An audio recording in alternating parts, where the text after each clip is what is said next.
Hi, welcome to this video on electrochemistry.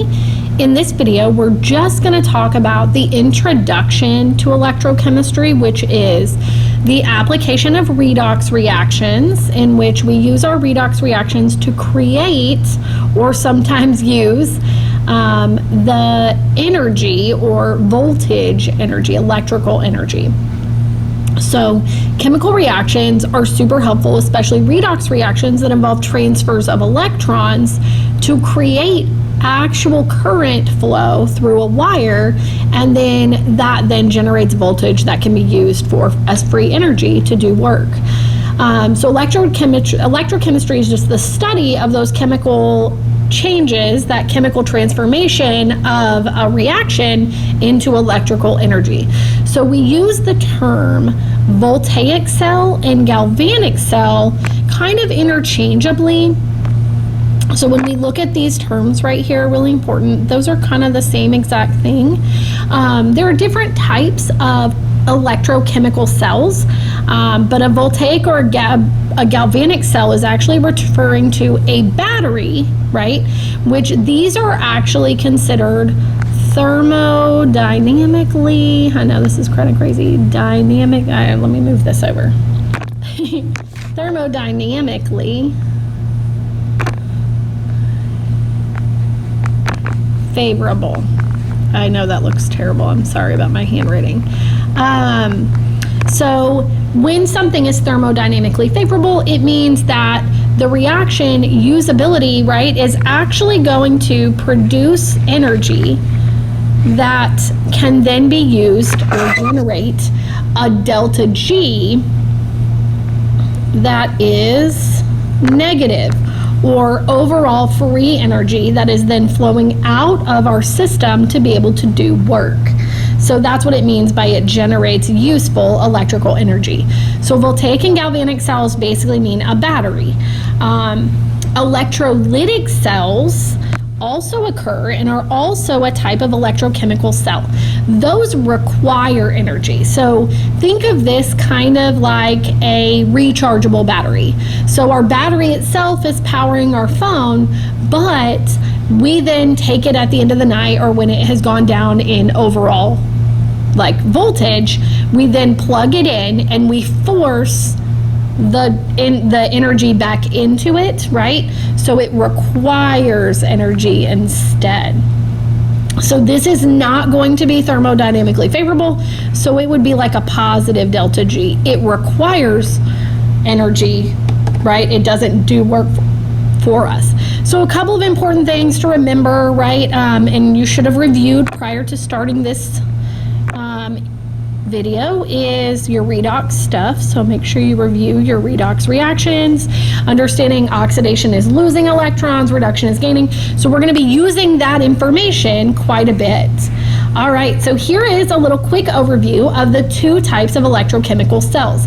In this video, we're going to focus mostly on the voltaic cells, but here you go. So over here on the left is an example of a galvanic cell, also known as a voltaic cell or a battery. Notice what we have here. We have many components, but basically we see an output coming in to actually light up our light bulb. Yes, in a galvanic cell. There's some important words we're going to talk about in a minute called an anode and a cathode, right? So we've got two parts. There's a separation between our two parts, sometimes separated with like a salt bridge or different ways, okay? And there's also the flow of electrons, okay? And we see charges. An anode is typically negative and a cathode is positive in a typical battery. So when you look at a battery terminal, like a Duracell or whatever, and you see the positive, that positive is actually your cathode. That's where your electrons are flowing into your battery. And the negative terminal is the anode. That's where the electrons are coming from. So a true battery is designed in a little bit of a different way, but in a little voltaic cell. We're using two types of reactions. We're using oxidation, right, reactions, because oxidation is a loss of electrons. So oxidation happens over here at the anode, that's your oil, And then reduction is the other half reaction, that rig, which is happening over here at the cathode, the gain of electrons. So we're losing electrons and transferring them, and then, so we basically take our two overall half reactions, right? They give us our overall reaction. We're splitting those and using them as a separate component to harness the energy through the wire we can get as the electrons are transferred. An electrical cell is the opposite, okay? Electrolytic cells are not thermodynamically favorable. So notice right here, you've got a plug, right? So you have an input of energy in an electrolytic cell. So this requires energy, it doesn't produce energy. Most of the things are going to be very similar. You still have your electrons flowing from the anode to the cathode. The only main difference here is that you switch where your positive and negative terminal is. So your actual electrolytic cell, the anode is positive and your cathode becomes negative. This is different than what you would normally expect. So the galvanic cell is what we normally, that's the norm. Yes. Okay. And so that's our normal battery. So an electrolytic cell is forcing things in a different direction than what they want. All right, so just to hit those same anatomy or terms one more time, anodes, right? Important things to remember. So there's some vocab you can use. Anox is how I remember this, and most people do. Anox. So an anode is where oxidation occurs. So that is the chemical half of the cell in which you are typically losing electrons. So oxidation, remember, is the loss of electrons. So electrons are flowing away, right, from your anode. So all of your electrons will flow away from that. After a period of time, your anode will typically get smaller, especially if it is a solid electrode, okay?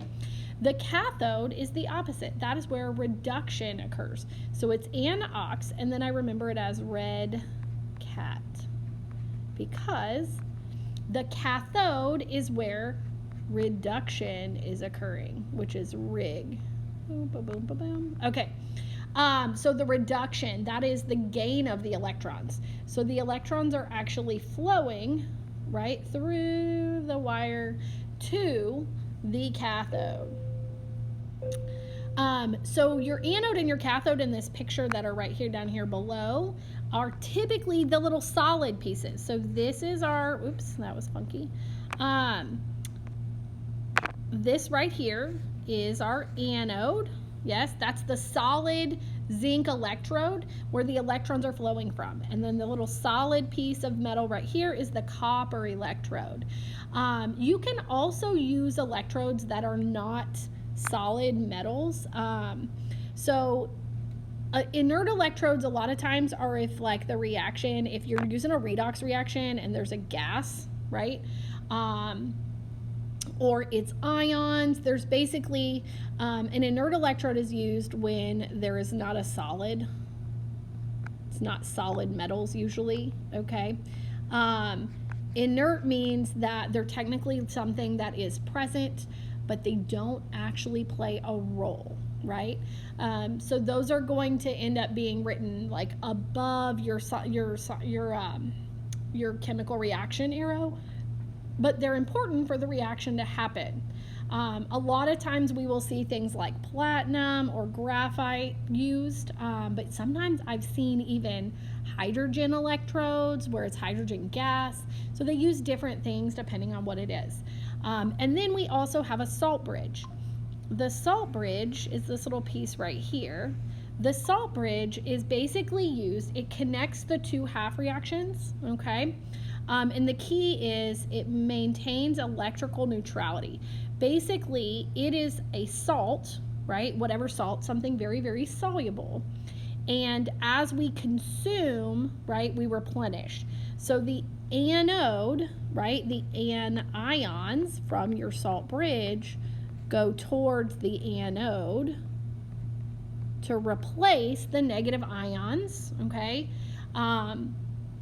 Or balance out the negative ions.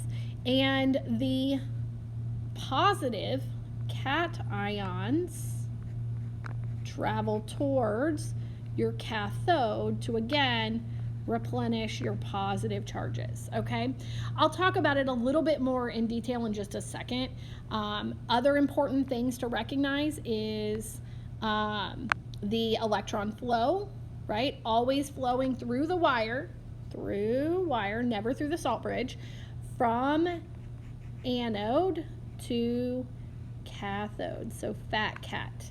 So you're always traveling from the anode to the cathode, no matter what, okay? And then your voltmeter is this little piece right in the middle. This could be a voltage source, whatever, but a voltmeter just measures the voltage that we get out of our flow of electrons. But it just kind of depends. You could put in a light bulb like on the previous page. Notice a couple of important things happening, and this little picture I love is here's your anode on this little picture on the right hand side. So this is your anode. Notice it gets smaller, and notice that because it's losing the electrons, which means it's also losing the solid, and then your cathode anode gets larger, it gains mass. So you can actually, if you were doing a lab, take actual physical mass values. When you take the actual mass values, you can compare them, which is kind of cool. And you can see if the mass went up and how much. You could even use that to calculate how many grams and how many electrons were actually transferred in the process. It's kind of a cool process. Excuse me. So we split up our reaction. We're going to talk about an example in a minute. Here's a review of those acronyms I just showed you up at the top, okay? For your general, I don't know what I just did, something weird. I'm going to move my, hold on, there we go. Okay, I was like, I don't know what I'm doing. So we want to examine diagram above. So easy ways to remember, right, are anox for our anode, red cats for reduction is the cathode, fat cat is the direction. I also like, there's a couple others on here. I like the little cathode is the positive, the T is the positive. That helps you remember which one it is. That's only in galvanic cells or the voltaic cells, okay? It's not true in electrolytic cells, the ones that require energy. Okay, it reverses. That's the only difference. Your salt bridge, really easy questions to know is it provides ion to balance charges. So it has ions in it, and as the reaction is occurring, it keeps the ion charges balanced to basically keep the flow of electrons occurring. So it keeps your reaction or your electrons flowing from anode to cathode longer. An electrolytic cell, this is a little EPA we'll talk about later when we talk about electrolytics, is where there's a positive anode instead. So it flips the positive and the negative, but otherwise it's the same.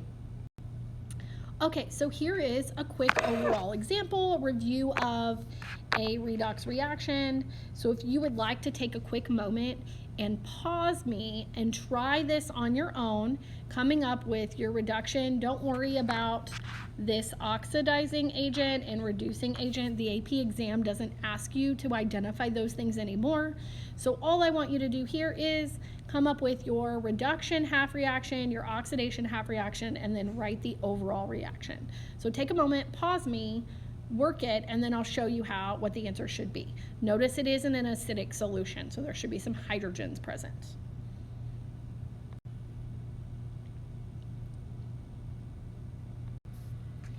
Okay, so check your answers. You'll notice the reduction half reaction, because manganese was +7 on the reactant side and then becomes +2, it reduced oxidation numbers. And then because of my 4 oxygens, I needed 4 waters, and then that put me with 8 hydrogens as the reactant. That's that acidic part. And then to balance charge, we should have had 5 negative electrons as a reactant, because reduction means to gain those electrons. And then the iron +2 to +3 increased oxidation number, so that's why that was the oxidation half reaction. And those electrons ended up on the product side, and we needed to balance them with the number of electrons we gained in the reduction half. So that's why they were 5. So it gave us our overall reaction. So now if I take this reaction and I actually look, let me switch colors over here, and I look over at what this little picture is, okay? So here is my general cell. So we can see over here is MnO4, right, and H+. That's my reduction half reaction, so that's my rig. I want to point out, okay? And so reduction, what did we have a red cat. Reduction happens at the cathode. So this is going to be my positive cathode right here. Now, really important because notice it flipped on us, okay?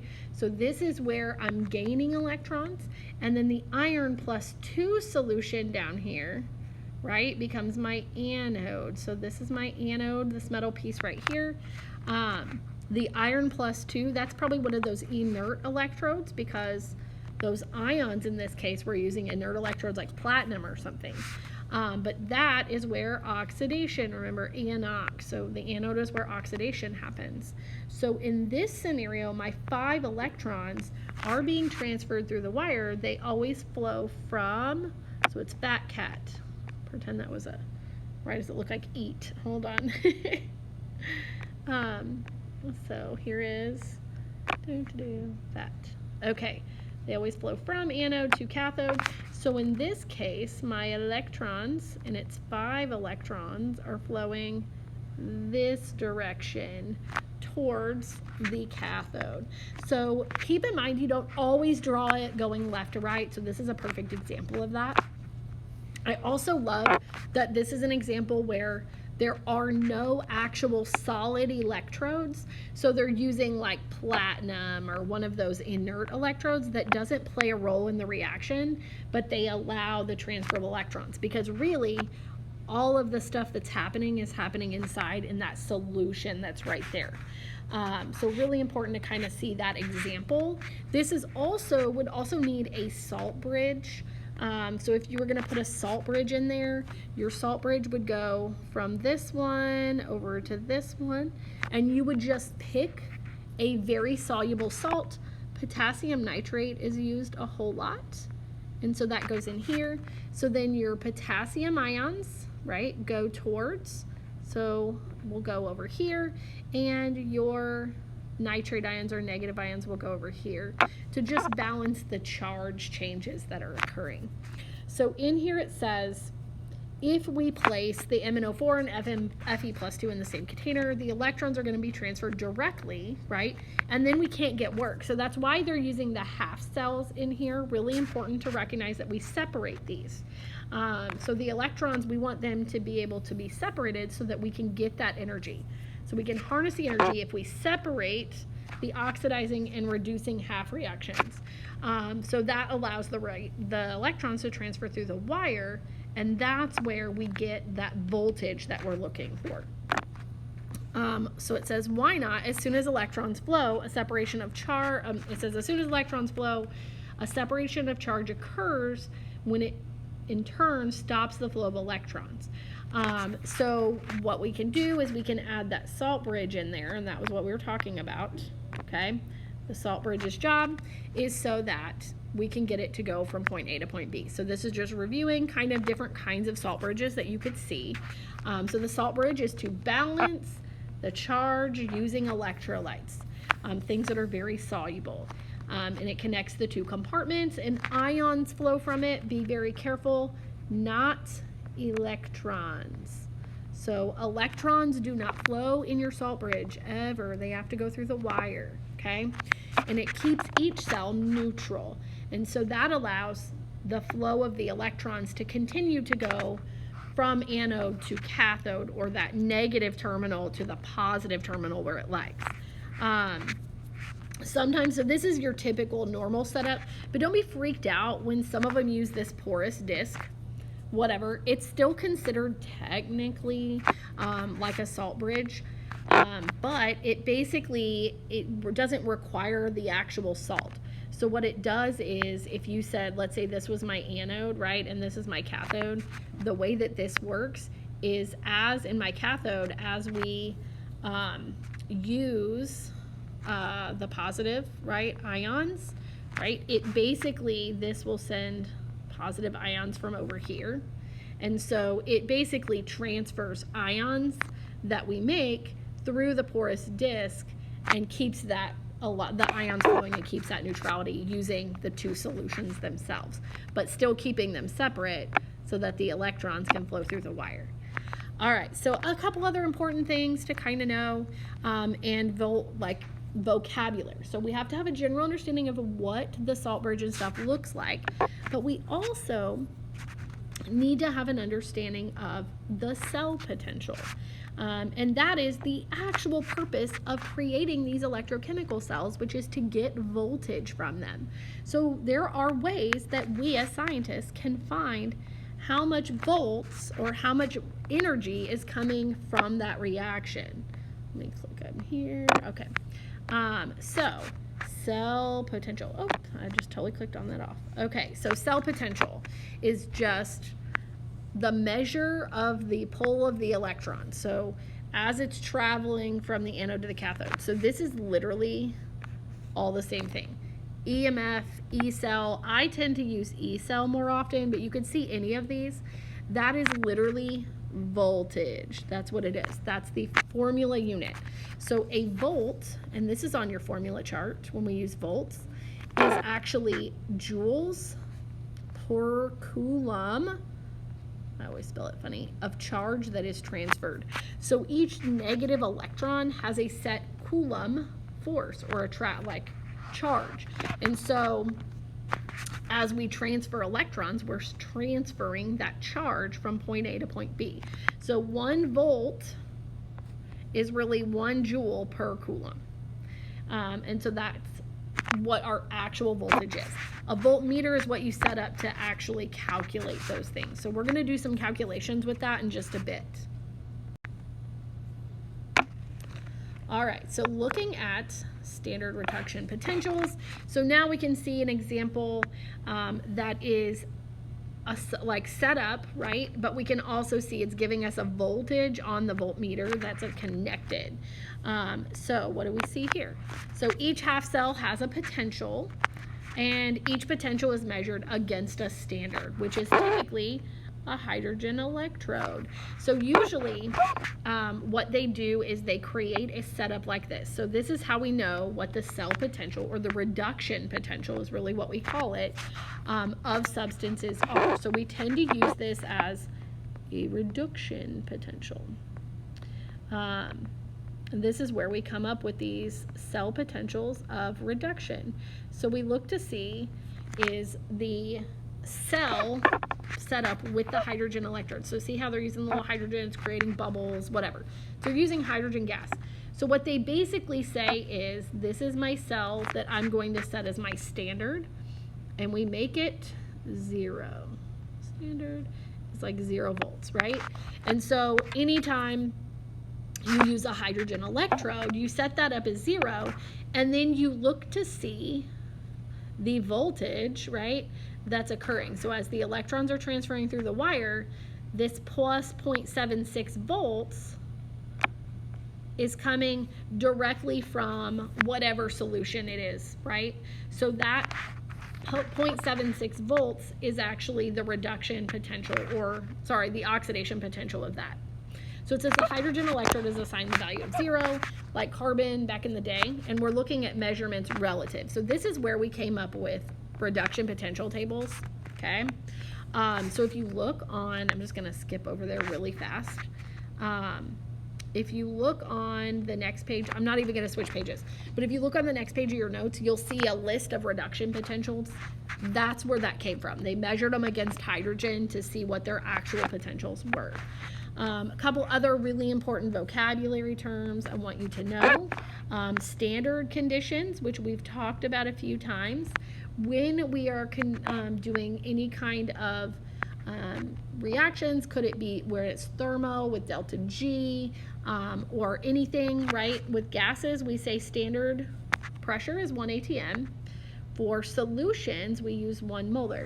So if we were working on our electrochemical cell, right, we would use standard conditions. So if we were using a gas, right, for example here, we would be using 1 atm of hydrogen gas, okay, 1 pressure unit, or notice 1 molar of H+. So we use 1 molar solutions when they're dissolved, and we use 25 degrees or room temperature for our standard conditions. Now don't forget that in gas laws, the standard temperature for experimenting with gas laws is going to be 273 Kelvin. Yeah, sorry, my bad. I'm like, ooh, sorry. So we typically use room temperature for standard conditions. When you see this little like not symbol, right, that immediately means these conditions, so you don't even have to like know, it just is.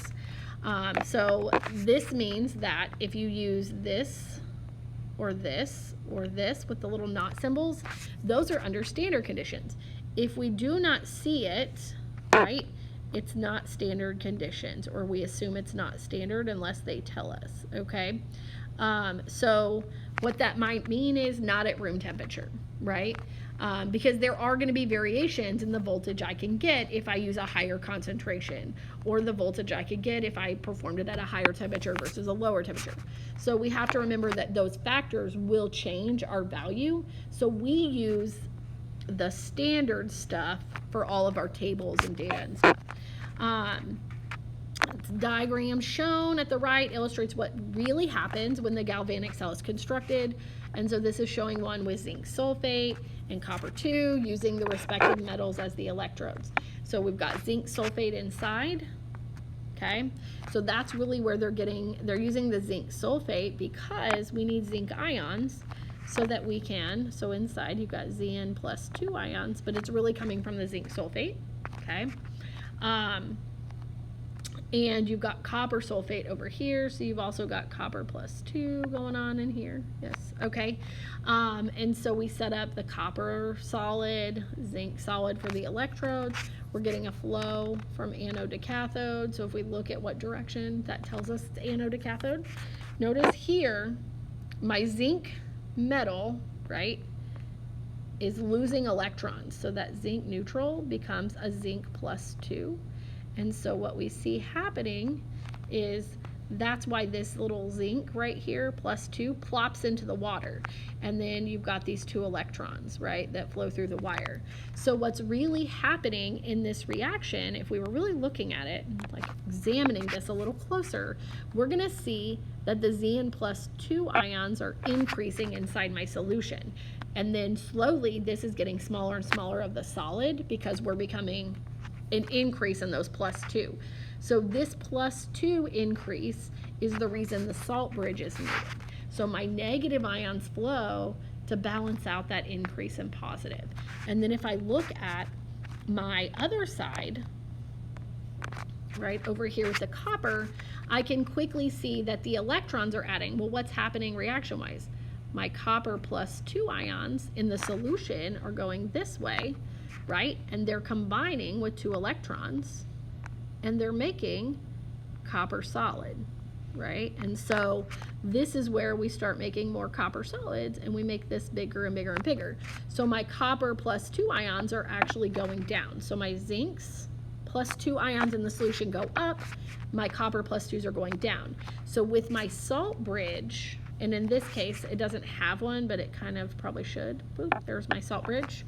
Okay, so if it was my salt bridge, I would see my positive ions flowing towards the cathode to replenish the plus 2s, copper plus 2s it's losing, and I would see my negative anions flow towards my anode so that I can basically balance the plus 2 charges that I'm creating. So it's kind of, again, a review of how it's working. So how do we construct a fully functional galvanic or voltaic cell? So first, we have to make wise choices depending on the materials and the cost, right? You want to pick something super expensive. But then you have to actually look at the reduction potentials. So ideally, we're going to pick something cost effective, right, that gives us a large range in reduction potentials, so that way we can ensure that we are getting a full range of voltage out of what we're doing. So when we look at, I use the reduction potentials are usually what's provided. So keep in mind, reduction, right, is the gain of electrons. Oops, I don't know how I'm unable to write all of a sudden. Let me erase that. All right, so reduction is the gain of electrons, right? So basically what we're comparing is things, right, that are all gaining electrons. Some things want to gain electrons, some things do not. So for example, metals do not want to gain electrons. Metals are going to have negative or super small reduction potentials, negative reduction potentials, because they want to be positive, right? So therefore, they're not going to actually lose electrons very much. So elements that are most positive in their reduction potentials, or I don't even say most positive, I just say the highest reduction potentials, okay, are easily reduced. So the higher the reduction potential, it's your reduction half reaction. Like, it's going to be the model that is reduced. And then the reverse, the one that has the lowest reduction potential or negative, whatever. So the most negative are things going to be that are oxidized. So the table, they will provide you on the AP exam if you happen to need it. They would provide that for you. You don't have to memorize any of these things. You just have to understand how to use it and kind of what it means. So let me show you. All right, so here's an example. Okay, so if you look at this reduction potential, they usually will not give you the full table. They used to back in the day. Now they just give you snippets of whatever you happen to need and maybe a few extras. So you won't get all of these on there, but this is a good reference while you're doing your homework, okay? But if you notice and you look at things, right? So what did we talk about? Things that had the lowest reduction potential, right? This is the lowest reduction potential. That's negative, right? So that means these things are going to be oxidized. Like, they do not want to be reduced, okay?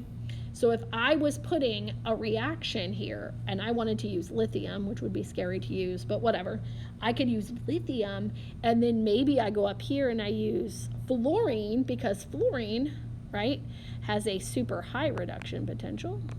I don't know how you would use these together safely, but maybe you do. Maybe there's a way to do it, okay?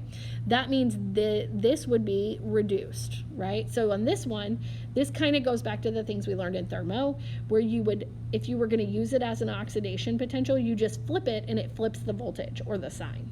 So we would get maximum voltage out of this, which would be nice. So the bigger, the greater the difference between the two, the better.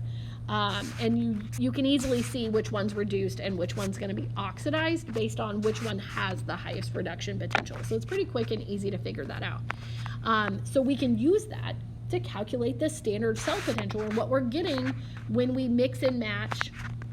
Not mix and match, sorry, I saw that word. We can figure out what we're getting when we set up our cells with different potential oxidizing and reducing half cells. So to calculate, this is kind of a quick overview of things to calculate. First is you have to decide what is oxidized and reduced, okay? And that can be in many different ways. Sometimes you already know it because you have oxidation numbers and you can easily see that, but you could also figure it out based on the reduction potential tables like we just talked about. And then you're going to write both equations as is from the chart with their associated voltages, okay? Really important is you pay attention to what they are. We don't care about there's 2 or there's 4 or there's whatever. We're not going to worry about that.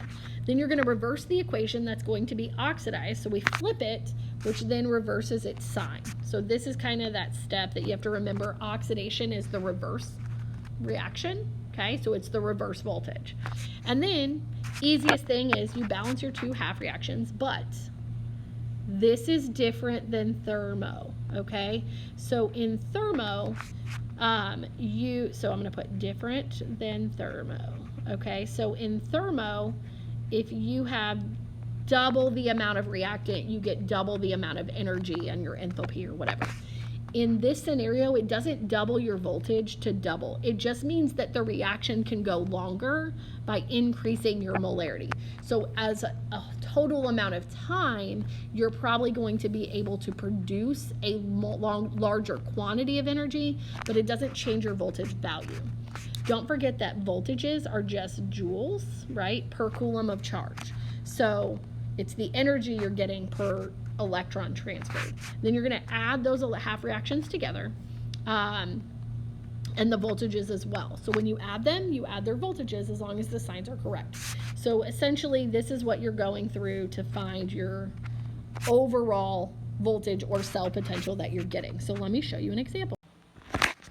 So here's an example problem in which both the picture of just kind of what's happening is shown, but also you can see the real life picture, which is kind of nice. So when we look at the real life picture, you can kind of quickly see, here's your zinc metal electrode. And then what we're doing is we've got this equation happening where the zinc solid is basically kicking out the zinc plus 2, right? So then this is why the plus 2, the positive ions are increasing in that solution. So notice our negative ions from the salt bridge flow in, yes, and then over here with our cathode, our copper plus 2 is getting consumed, so these are going down in the solution, and so therefore we see more positives flowing in from our salt bridge. So that's really important for the salt bridge and what it uses it for. So in exercise 1, I'm going to show you an example problem of how we would calculate the cell voltage or the electromotive force or any of the E cell. So first thing you need is to give a balanced cell reaction. So we actually have an overall reaction. It just may not be balanced by electrons, so we do need to pay attention to that. So this one's kind of nice because if I look at my half reactions, I can easily see I've got aluminum becoming Al, which is going to be 0 for its oxidation number. And then I've got oxidation number of 0 going to a plus 2 for the magnesium. So it gave me the info I needed to identify what is oxidized and what is reduced. So I'm going to quickly do that. So my oxidation half reaction is going to be the magnesium, 0, going to Mg plus 2 because it increased oxidation. And that means it lost 2 electrons to do that. And my reduction half reaction, this is a pretty simple problem. My reduction half reaction is aluminum plus 3 going to aluminum solid. And that's going to be with 3 electrons to make that happen. So this would be overall to give me my overall balanced equation, right? So what we would need to make sure we do is balance our electron numbers. So we would have to triple the oxidation half to get 6, and then I would have to double the reduction half to get 6.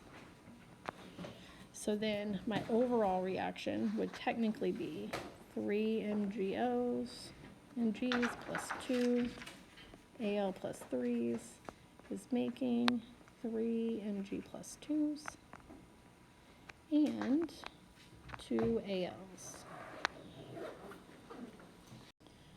So once you have your half reactions written and you know your overall reaction, you know you're transferring 6 electrons through the wire, all the stuff. The other thing you can do is find your voltages for each part. So you would go back to that standard reduction potential table that I showed you on the previous page, and you look up each one. So the reduction is going to look exactly the same. So you're going to find aluminum plus 3 in your reduction potential table. It should be, since it's my reduction, it should be the highest of the 2. Let me see if I can find it. So I'll basically look up the E cell for each one. And so with aluminum, I found it, and it's going to be exactly like it is. It's on the right-hand side, and it's going to be negative 1.66 volts.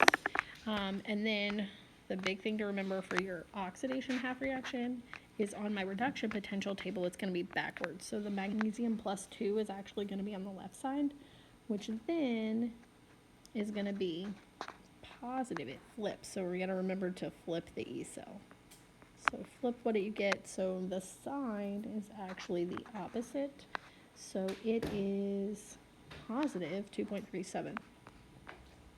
So then, to find my overall cell voltage for the whole thing, I add those together, and that would tell me how much total voltage we're getting out of the cell, which when calculated is 0.71 volts.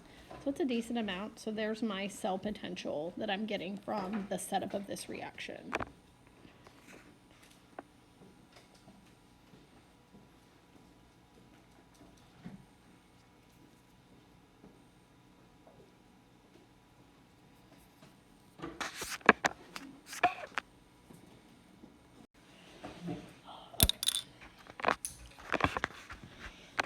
I'm good, I paused it. What's up? I just wanted to ask, I only missed like 3 questions, but I was wondering, like, I was probably thinking about retesting, and I know the retest is tomorrow, so is there any way that I could just like go through corrections